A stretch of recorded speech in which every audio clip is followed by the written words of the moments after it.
श्री शिवाय नमस्तुभ्यं, श्री शिवाय नमस्तुभ्यं, श्री शिवाय नमस्तुभ्यं।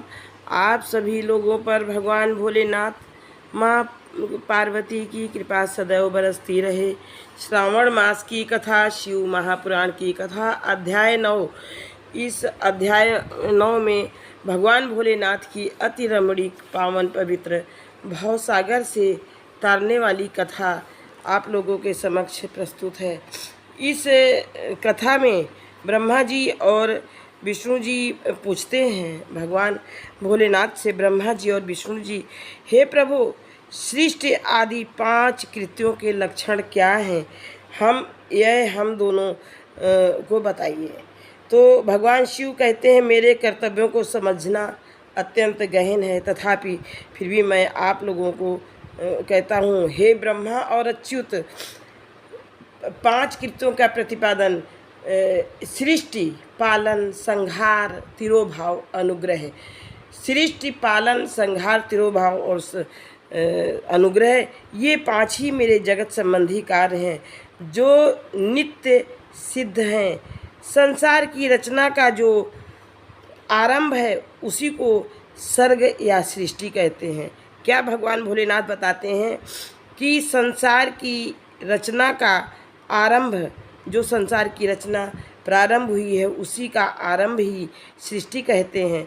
मुझसे पालित होकर सृष्टि का सुस्थिर रूप से रहना ही उसकी स्थिति है। जो लोग इस संसार में रहते हैं वो स्थिति का बोध कराते हैं, और विनाश ही संहार है, और जो विनाश है वही संहार है।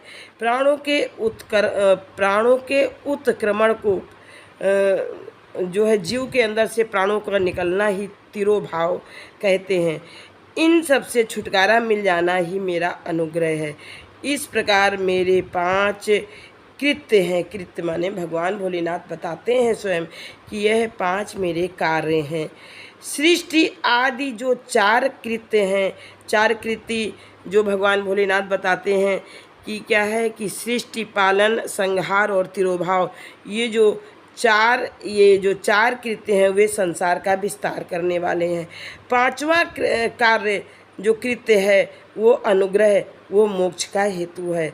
वह सदा मुझ में ही अचल भाव से स्थिर रहता है। ये भगवान भोलेनाथ कहते हैं कि 5वां जो अनुग्रह है वो सदा हमारे पास ही रहता है। मेरे भक्तजन इन 5 कृत्यों को 5 भूतों में देखते हैं। सृष्टि का कार्य भूतल में, पृथ्वी में, स्थित का कार्य नंबर 2 पे स्थिति है, वो जल में, संहार अग्नि में, और जो है तिरोभाव वायु में, और अनुग्रह जो है वो आकाश में स्थित है। इस प्रकार से ये 5 कार्य 5 भूतों में स्थित है। पृथ्वी से सबकी सृष्टि होती है, जल से सबकी वृद्धि एवं जीवन रक्षा होती है, आग सबको जला देती है, वायु सबको एक स्थान से दूसरे स्थान को ले जाती है, और आकाश सबको अनुग्रहित करता है। विद्वान पुरुषों का यह विषय इसी रूप में जानना चाहिए। इन 5 कृत्यों का भार वहन करने के लिए ही मेरे 5 मुख हैं। 4 दिशाओं में 4 मुख हैं और इनके बीच में 5वां मुख है। पुत्रों, तुम दोनों ने तपस्या करके प्रसन्न हुए मुझ परमेश्वर से सृष्टि और स्थिति नामक 2 कृत्य प्राप्त किए हैं। अर्थात भगवान शिव जी कहते हैं कि सृष्टि का कार्य मैंने ब्रह्मा जी को दे दिया है, और स्थित पालन पोषण का कार्य विष्णु जी को दे दिया है। कहते हैं कि तुम दोनों पुत्रों को, वो शिव जी के ये पुत्र कहते हैं कि ये ब्रह्मा और विष्णु जी मेरे पुत्र हैं। तो पुत्रों, तुम दोनों ने तपस्या करके प्रसन्न हुए मुझ परमेश्वर से सृष्टि और स्थिति नामक 2 कृत्य, 2 कार्य मुझसे मैंने तुम्हें दे दिए हैं। ये दोनों तुम्हें बहुत प्रिय हैं। इसी प्रकार मेरी विभूत स्वरूप रुद्र और महेश्वर में 2 अन्य उत्तम कृत्य जो संहार और तिरोभाव मुझसे प्राप्त किए हैं, परंतु अनुग्रह नामक कृत्य दूसरा कोई नहीं पा सकता। रुद्र और महेश्वर अपने कर्म को भूले नहीं हैं, इसलिए मैं उनके लिए अपनी समानता प्रदान की है। वे रूप, वेश, कृत्य, वाहन, आसन और आयुध आदि में मेरे समान ही हैं। मैंने पूर्व काल में अपने स्वरूप भूत मंत्र का उपदेश किया है, जो ओंकार के रूप में प्रसिद्ध है। वह महामंगलकारी मंत्र है। सबसे पहले मेरे मुख से ओंकार ओम प्रकट हुआ, जो मेरे स्वरूप का बोध कराने वाला है। अर्थात ओम शब्द ही भगवान भोलेनाथ कहते हैं। ओम जो मेरे मुख से पहले निकला है वही मेरे स्वरूप का बोध कराता है। ओंकार वाचक है और मैं वाच्य हूँ। यह मंत्र मेरा स्वरूप ही है। प्रतिदिन ओंकार का चिंतन स्मरण करने से मेरा ही सदा स्मरण होता रहता है। मेरे उत्तरवर्ती मुख से आकार का, पश्चिम मुख से उकार का और दक्षिण मुख से मकार का, पूर्ववर्ती मुख से बिंदु का तथा मध्यवर्ती मुख से नाद का प्राकट हुआ। इस प्रकार 5 अवयवों से युक्त ओंकार का विस्तार हुआ है। इन सभी अवयवों से एकीभूत होकर वह प्रणव ओम नामक एक अक्षर हो गया। यह नाम रूपात्मक सारा जगत तथा वेद उत्पन्न स्त्री पुरुष वर्ग रूप दोनों कुल इस प्रणव मंत्र से व्याप्त हैं। यह मंत्र शिव और शक्ति दोनों का बोधक है। इसी से पंचाक्षर मंत्र की उत्पत्ति हुई है। जो मेरे सकल रूप का बोधक है वह अकारादि क्रम से और मकारादि क्रम से क्रमशः प्रकाश में आया।